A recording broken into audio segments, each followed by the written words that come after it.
गुरुर्ब्रह्मा गुरुर्विष्णू गुरुर्देव महेश्वरा गुरुर साक्षात परब्रह्म तस्मै श्री गुरुवे नमः। श्री स्वामी समर्थ। सगळ्यांना आज गुरुपौर्णिमा आहे, तर गुरुपौर्णिमेच्या सगळ्यांना खूप खूप शुभेच्छा। तर आज बऱ्याच दिवसानंतर मी माझी देवपूजा म्हणजे गुरुपौर्णिमेचा दिवस माझा कसा गेला आणि गुरुपौर्णिमा आपण कशी साजरी करायची, गुरुपौर्णिमेची श्री स्वामी समर्थ महाराजांची पूजा कशी करायची ते आजच्या व्हिडिओमध्ये दाखवणार आहे। तर व्हिडिओ हा शेवटपर्यंत नक्की कंटिन्यू करा। तर सगळ्यात अगोदर इथे बघितल्याप्रमाणे देवघराच्या पुढे मी घाटावरती स्वामी समर्थ महाराजांची पूजा किंवा पूजा कशी करायची ते मांडणार आहे चौरंगावर। सगळ्यात अगोदर तिथली जागा स्वच्छ पुसून घ्यायची। त्यानंतरून मग तिथे मी एक चौरंग ठेवलेला आहे, छोटा चौरंग घेतला आहे, त्यावरती आसन अंथरून घ्यायचं। आसनाशिवाय पूजा होत नाही, त्यामुळे देवाला सुद्धा छान आसन अंथरून घेतलं।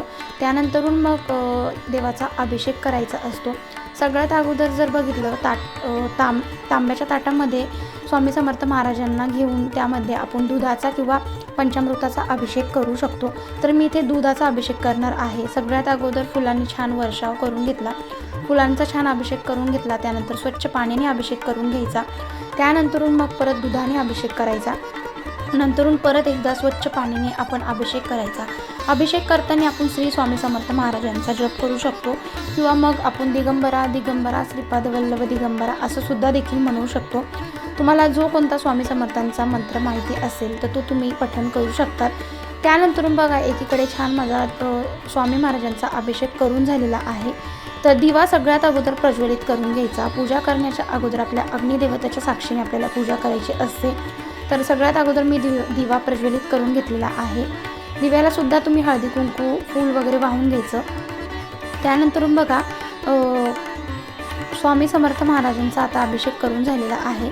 आता इथे मी पाटावरती आसनावरती त्यांना ठेवणार आहे। त्या अगोदर म्हटलं चला त्यांना छान छान जे काही वस्त्र मी रेडीमेड आणलेले होते तर ते त्यांना वस्त्र घालायचे होते। तर वस्त्र मी छान असे त्यांचे जे पोशाख आहे ते छान त्यांना घातले। त्यानंतरून मग बघू शकता छान जी माळ होती फुलांची, तर छोटीशी अशी स्वामी समर्थ महाराजांची मी जी माळ आणलेली आहे ती माळ घातली। त्यानंतरून बघितलं असेल मी इथे अष्टगंध लावलेला आहे। त्यानंतर तुमच्याकडे जर अत्तर असेल तर तुम्ही अत्तर देखील स्वामी समर्थ महाराजांना लावू शकतात। वस्त्राला लावा किंवा स्वामी समर्थांच्या मूर्तीला लावू शकतात, कारण स्वामी समर्थ महाराजांना अत्तर खूप जास्त आवडतं, त्यामुळे त्याचा सुगंध खूप आवडतो, त्यामुळे तुम्ही अत्तर देखील लावू शकतात।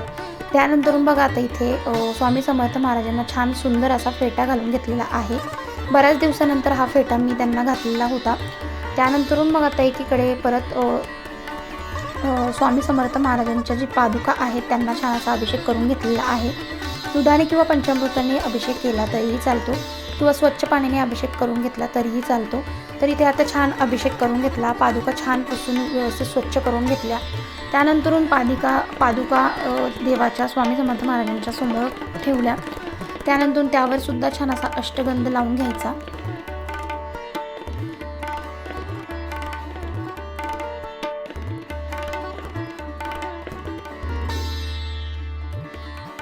अष्टगंध लावून झाला त्यानंतरून मग जी आपली माळ जप असते, जी काही आपण ज्याने माळ जप करतो तर ती माळ आपल्याला स्वामी समर्थ महाराजांच्या इथे ठेवायची आहे।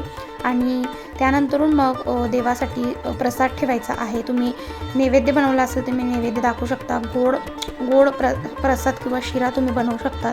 इथे मी ड्रायफ्रूट्स जे काही ड्रायफ्रूट्स आहे त्याचा मी इथे नैवेद्य दाखवला आहे। तुम्ही फळांचा देखील इथे नैवेद्य दाखवू शकतात। त्यानंतरून मग इथे बघितलं असेल मी एका साईडला छान अशी रांगोळी काढून घेत आहे। पाटाच्या पूर्ण चौकून मी रांगोळी काढून घेणार आहे। रांगोळी काढल्याने देवापुढे एक छोटीशी रांगोळी काढायलाच पाहिजे। त्यानंतरून सगळ्यात मेन म्हणजे देवाच्या समोर पावलं काढायची आहेत।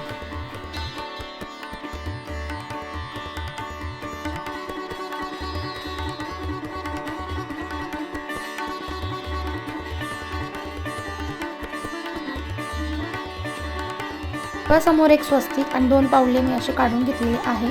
त्यानंतर त्यावर सुद्धा आपल्याला छान असा हळदी कुंकू वाहून घ्यायचं आहे। हळदी कुंकू तांदूळ वाहून घ्यायचे आहे।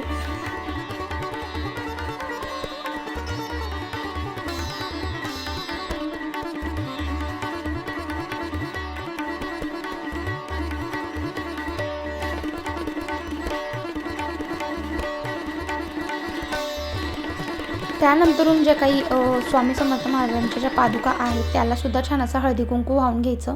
हळदी कुंकू तांदूळ वाहून घ्यायची. छान पूजा करताना एका साईडला पठण करायचं आणि त्यानंतरून मग दिवा जो प्रज्वलित केलेला होता तो परत एकदा मी चौरंगावर पाटावरती ठेवलेला आहे.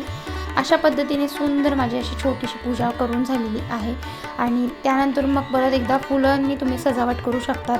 फुलं तुम्हाला जशी वाहायची जितकी वाहायची तुम्ही वाहू शकतात. मी इथे फुलांच्या पाकळ्या स्वामी समर्थांना वाहून घेतल्या. त्यानंतरून बघा आता एकीकडे छान मस्त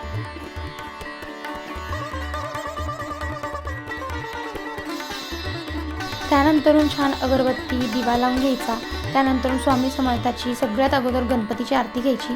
गणपतीची आरती घेतल्यानंतर आपल्याला स्वामी समर्थ महाराजांची आरती घ्यायची आहे. त्यानंतरून मग आपल्याला कापूर जाळून छान धूपदीप लावायचं आहे. आणि अशा पद्धतीने माझी छान अशी सुंदर अशी गुरुपौर्णिमेची माझी पूजा करून झालेली होती. तर कशी वाटली तुम्हाला व्हिडिओ आवडली असेल तर लाईक शेअर सबस्क्राईब करा आणि कमेंट करा तुम्हाला कोणते काही क्वेश्चन असतील. आणि हो, चॅनलला नवीन असेल तर सबस्क्राईब नक्की करा, इतरांना देखील शेअर करा. तर अशा पद्धतीने सुंदर महाराजांची माझ्याशी पूजा करून झालेली आहे. आरती करून घेतली. त्यानंतर माळ जप करून घेतला. तुम्ही इथे स्वामी समर्थांचं एखादं पठण करू शकतात. एखादं सारामृत तुम्ही वाचू शकतात. तुम्हाला जे काही सोपं पडेल तुम्ही ते वाचू शकतात. अशा पद्धतीने माझी सुंदर अशी पूजा करून झालेली होती. त्यानंतर देवपूजासुद्धा मी अशी सुंदर अशी करून घेतलेली आहे. देवपूजाचा व्हिडिओसुद्धा मी उद्या अपलोड करणारच आहे. देवपूजा कशी करावी, तर सणावाराला देवपूजा मी कशी करते, कशा पद्धतीने देवाची मांडणी करते, ते सगळं उद्याच्या ब्लॉगमध्ये तुम्हाला बघायला भेटेल. तर अशा पद्धतीने माझी सुंदर शांत निवांत अशी देवपूजा करून झालेली आहे. मन पण अगदी प्रसन्न वाटतं. घरामध्ये पॉझिटिव्ह वाईब्स येतात. दरवाजाच्या बाहेर तुम्ही उंबरठ्याचं लेपन करू शकतात. त्यानंतरून उंबरठ्यावर रांगोळी वगैरे काढून फुलं वगैरे वाहून घ्यायची. तर अशा पद्धतीने माझा आजचा हा दिवस होता. चला भेटते, बाय.